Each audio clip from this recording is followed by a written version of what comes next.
स्वर है लक्ष्मण? कहीं तुम्हारे भैया संकट में तो नहीं है? तुम तनिक भी विलंब ना करो लक्ष्मण, शीघ्र जाओ, जाकर देखो उन्हें। पर कहीं यहाँ पर आप पर कोई संकट आ पड़ा तो? मेरी चिंता मत करो लक्ष्मण, मेरा मन आशंकित हो रहा है, पता नहीं वो किस हाल में है। परंतु भाभी, जल्दी जाओ, मेरा हृदय उनके लिए व्याकुल हो रहा है। परंतु याद रखिएगा, आप हट से मुझे भेज रही हैं। ये कुटी, ये वृक्ष, सभी इसके साक्षी हैं। मैं जा रहा हूं, पर हाँ, मैं ये रेखा खींच देता हूं। चाहे कुछ भी हो जाए, कुछ भी हो जाए, आप इस रेखा को पार मत कीजिएगा।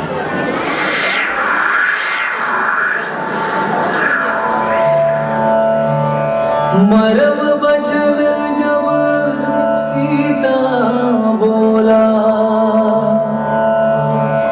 हरि प्रेरित लक्ष्मण मन डोला। बन दिसी देव सौंपे सब कहूँ, चले जहाँ रावण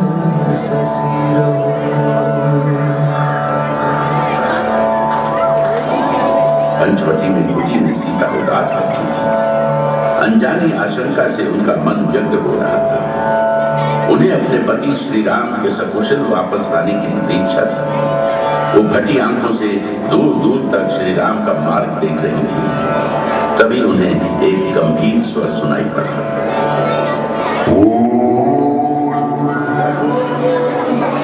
जय हो शंभो, जय हो। इस समय ये महात्मा कौन है? ललाट पर भस्म का त्रिकोण।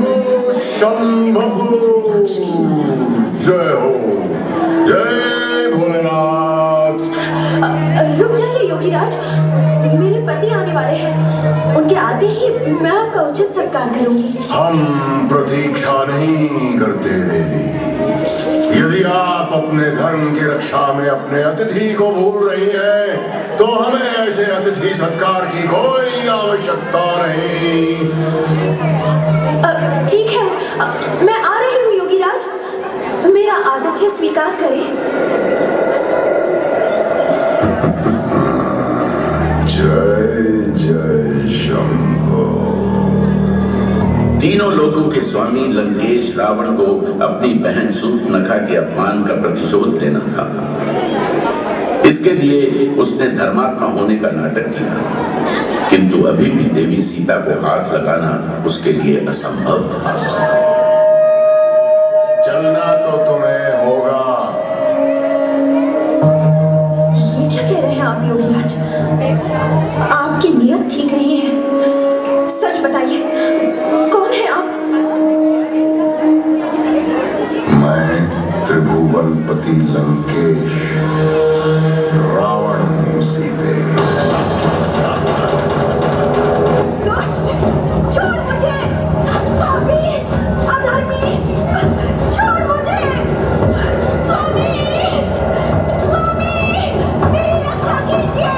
चिल्लाओ, जी भर के चिल्लाओ। दुष्ट, पापी!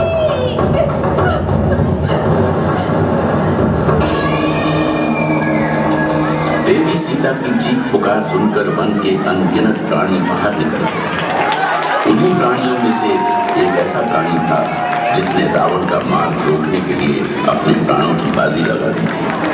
अब इस स्त्री को लंका ले जाने से तू मुझे रोकेगा, वृद्ध जटायु? मैं वृद्ध हूँ, पर तेरे जैसे कायरों के लिए अब भी बहुत शक्ति है मुझ में। सीते, पुत्री, तू भय मत कर। मैं अभी इस दुष्ट का वध करके इसके चंगुल से तुझे मुक्त करता हूँ। दुष्ट रावण, ठहर तू, तेरा काल आ गया है, अब नहीं बचेगा। ले दशरथ, संभाल अपने आप। ये दशानन का प्रहार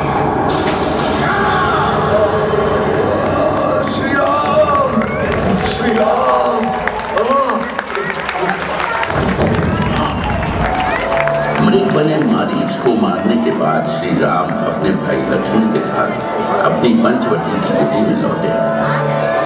कुटी में सीता को ना पाकर दोनों भाई कांप उठे। श्री राम का तो जैसे आंसुओं का बांध ही टूट गया। वो सीता का पता पूछते हुए बहुत दूर निकल गए। तभी अचानक उन्हें किसी के कराहने की आवाज सुनाई पड़ी। राम और लक्ष्मण आवाज की दिशा में बढ़ चले और तब उनकी दृष्टि घायल जटायु पर पड़ी। गीतराज, आप यहाँ और इस दशा में? किसने की आपकी ये दशा? श्री राम। बोलिए गीतराज जटायु, ये अनहोनी कैसे हुई? आपका ये हाल किसने किया? श्री राम, मैंने आपके भाई सीता को रोते बिलखते देखा था। श्री राम। पर क्यों? क्या हुआ था उन्हें? लंकापति रावण उनका हरण करके ले जा रहा था। वो उसके बंधन से छूटना चाहती थी।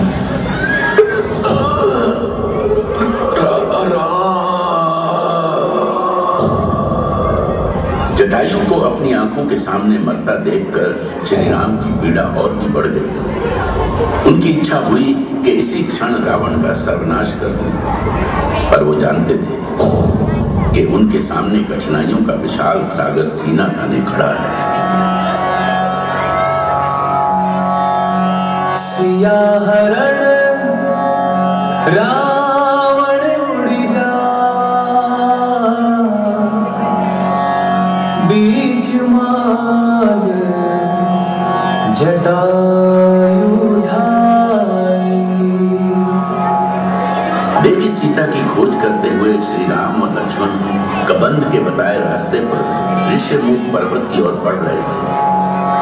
उनके सामने लक्ष्य स्पष्ट था, पर इसके साथ श्री राम के बहुत से सामाजिक दायित्व भी थे जिन्हें पूरा करना भी आवश्यक था।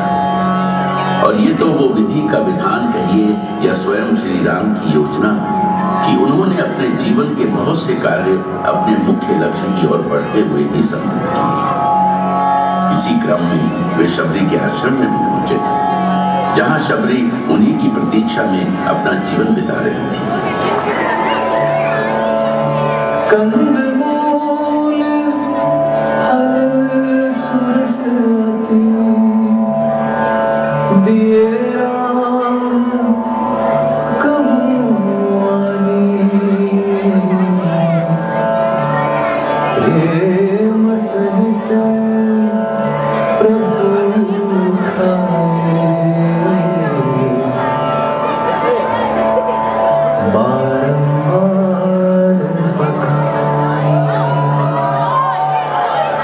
श्री राम भी कहां सोच सकते थे कि एक साधारण सी स्त्री शबरी उनके इतने काम आ सकती है। प्रभु की लीला अनंत है। जो प्रभु स्वयं सारे संसार को मार्ग दिखाते हैं, उन्हें शबरी ने मार्ग दिखाया। वो शबरी जो तत्व ज्ञानी नहीं थी, जो आत्मा परमात्मा के गूढ़ रहस्यों को भी नहीं जानती थी। यदि वो किसी चीज को जानती थी तो वो था प्रेम। और हमारे श्री राम तो बस प्रेम के भूखे हैं। श्री राम के लिए उसका अनंत प्रेम, शाश्वत और अविनाशी। और मैं जो कुछ भी वर्णन कर रहा हूं उस सब का साक्षी रहा हूं मैं। यद्यपि मैं निर्णायक कभी नहीं रहा, मुझे आज भी याद है कि श्री राम और लक्ष्मण को ऋष्यमूक पर्वत की ओर आते देखकर सुग्रीव कितने आशंकित हो उठे थे। महाबली हनुमान तो लगता था कि सब कुछ जानते थे कि क्या होने वाला है, इसीलिए वे बिल्कुल शांत थे और पूरी स्थिति को सहजता से ले रहे थे। किंतु सुग्रीव की चिंता बढ़ती जा रही थी। अब विलंब मत करो हनुमान, जाओ और शीघ्र उन धनुषधारियों का रास्ता रोको। मैं बिना कारण किसी अपरिचित का रास्ता क्यों रोकूं महाराज? मेरी मनस्थिति को समझो हनुमान, समझो। जाकर पता लगाओ कि सिंह के भांति मेरी ओर बढ़ रहे उन दोनों वीरों का प्रयोजन क्या है, क्या चाहते हैं वो। तब तक हम सभी इस खंडर में छिपकर तुम्हारी निगरानी करते हैं। यदि कोई संकट दिखाई दे तो तुम वहीं से संकेत कर देना, मैं भाग निकलूंगा। तेज दौड़ने में हमारी कोई बराबरी नहीं कर सकता। हाँ, ये तो हमें पता है महाराज, परंतु क्या आप सभी मुझे अकेला छोड़ देंगे? तुम तो बुद्धिमान भी हो और बलशाली भी। तुम अपनी रक्षा करने में पूरी तरह सक्षम हो। याद करो तुम्ही ने कहा था कि मेरी सुरक्षा करना तुम्हारा परम धर्म है। ठीक है महाराज, जो आज्ञा।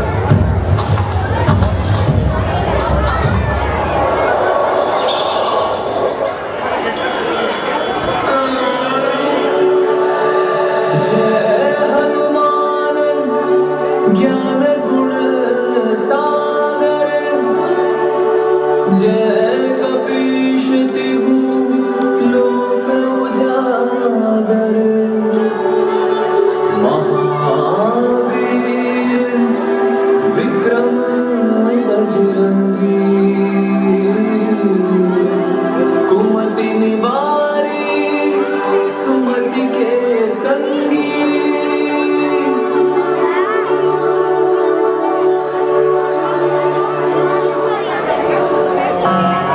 राम और हनुमान एक दूसरे को देखकर देखते ही रह गए। ऐसा लगा जैसे दोनों एक दूसरे को पहचानते हो, लेकिन वो याद नहीं कर पा रहे थे कि वो आज से पहले कहाँ मिले हैं।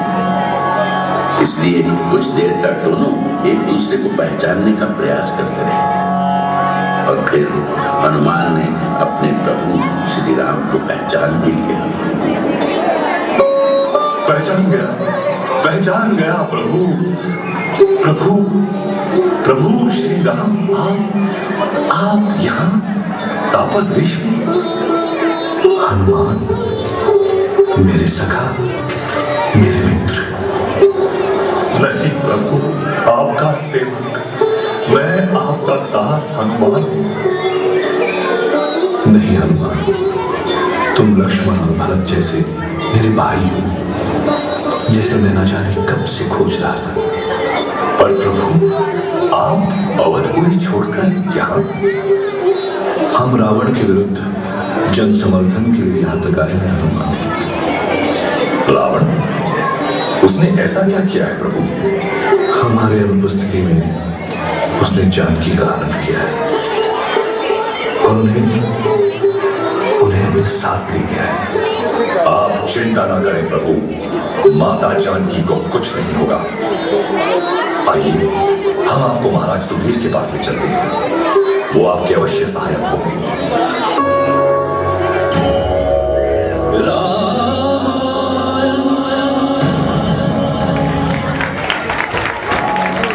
श्री राम ने सुग्रीव को वचन दिया कि वे उसको उसका राज्य और उसकी पत्नी अवश्य वापस दिलाएंगे। और सहायता का वचन पाकर प्रसन्न सुग्रीव ने भी बदले में देवी सीता को रावण की लंका से मुक्त कराने का वचन दिया। बाली और सुग्रीव दोनों में पहले तो गदा युद्ध हुआ, फिर भयंकर द्वंद्व युद्ध। दोनों ने एक दूसरे पर वज्र की तरह मुष्टि का प्रहार किया। वैसे ये तो पहले से ही निश्चित था कि इसी द्वंद्व युद्ध के बीच ही अवसर पाकर श्री राम बाली पर प्रहार करेंगे, किंतु ऐसा न हो सका और अंत में बाली ने सुग्रीव पर कसकर मुट्ठी से प्रहार किया और सुग्रीव वहां से डरकर अपने प्राण बचाते हुए भागा। श्री राम, आपने क्या किया? आपने उस पर प्रहार क्यों नहीं किया?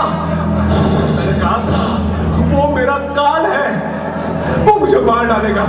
देखिए उसने क्या हाथ किया है मेरा। अब मैं उसके पास नहीं जाऊंगा, कभी नहीं जाऊंगा।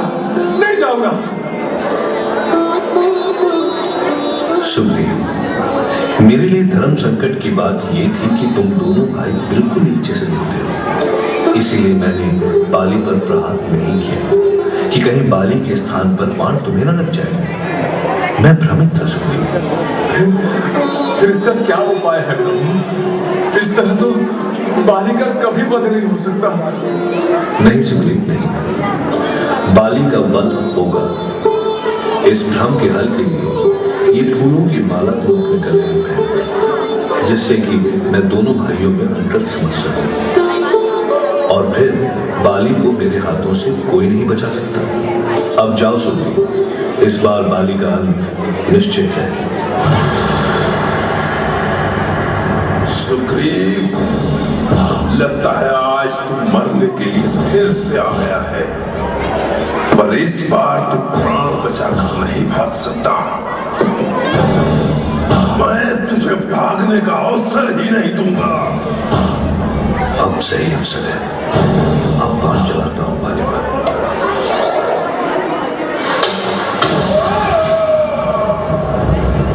ये किसने किया मुझ पर प्रहार? बाली, मैं हूं राम, दशरथ नंदन राम। श्री राम, तू आप ही है। आज आपके दर्शन करके मेरा जन्म सफल हो गया।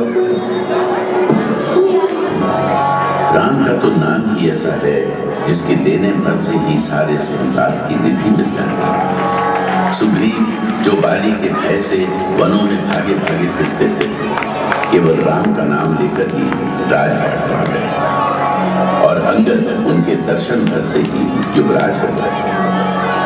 धन्य है श्री राम की माया। सुग्रीव के निर्देश पर देवी सीता की खोज में चारों दिशाओं में सैनिक भेजे गए। दक्षिण दिशा में अंगद के नेतृत्व में हनुमान जैसे वीर गए। संपाति ने बताया कि देवी सीता को रावण ने अशोक वाटिका में छिपा रखा। महावीर हनुमान ने पूरी लंका छान मारी, पर कहीं माता जानकी का कोई पता नहीं चला। फिर अचानक उन्हें कई स्त्रियों की आवाजें सुनाई दी। हनुमान सावधान हो गए और आवाज की दिशा में दृष्टि दौड़ाई। उन्होंने देखा कि एक अति सुंदर स्त्री बड़ी ही उदास भूमि पर बैठी हुई है और कई राक्षसी स्त्रियां उसे घेरे हुए हैं। हनुमान को समझते देर नहीं लगी कि ये स्त्री कोई और नहीं, माता जानकी ही है। जय श्री राम। आपने तो हमें माता सीता से मिलने का मार्ग भी बता दिया, पर अचानक उनके सामने जाना ठीक नहीं होगा। प्रभु की ये मुद्रिका उनके सामने डालता हूं। अरे ये क्या, स्वामी की मुद्रिका यहाँ? कहीं कोई अनहोनी तो नहीं हुई? कहीं रावण ने उन पर घात तो नहीं किया? ये मुद्रिका तो उनकी उंगली में थी, पर यहाँ तो कोई है भी नहीं जिससे इसका रहस्य जान सकूं। हाँ, यही अवसर है। अब नीचे कूदता हूं।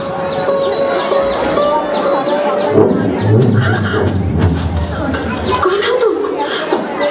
क्या ये मुद्रिका तुमने ही? पहले मुझे आशीर्वाद दे माते। मैं श्री राम भक्त हनुमान हूं। मैंने ही प्रभु के संदेश के रूप में ये मुद्रिका आपके सामने गिराई है। किंतु तुम जो कह रहे हो उसे सच कैसे मान लूं? माते, आपके पास तो अंतर्दृष्टि है। मेरा सच आपसे बढ़कर और कौन जा सकता है? आपकी खोज में हमारे सैकड़ों सैनिक चारों दिशाओं में फैले हैं। ये तो मेरा सौभाग्य है कि मुझे आपके दर्शन हुए।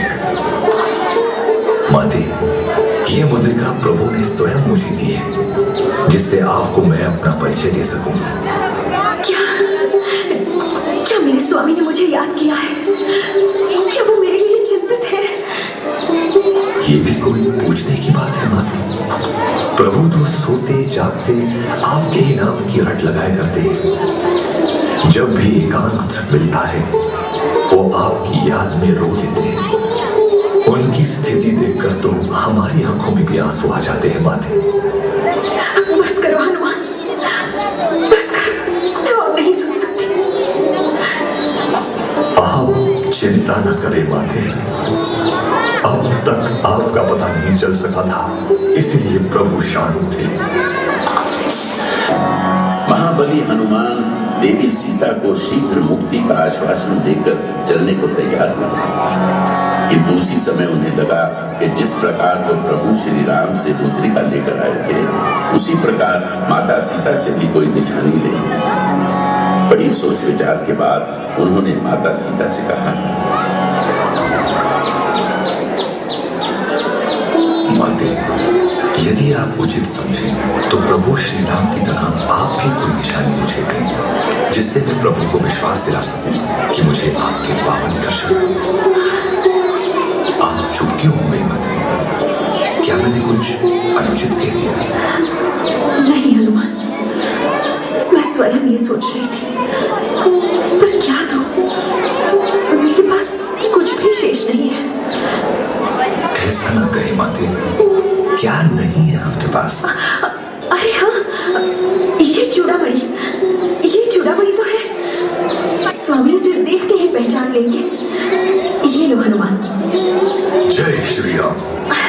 इसे मैं अपनी कमर में बांध लेता हूं, ये सुरक्षित रहेगी।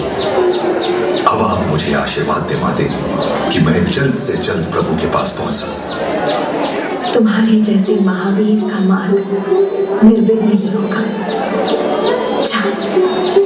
मेरा आशीष सदा तुम्हारे साथ है हनुमान।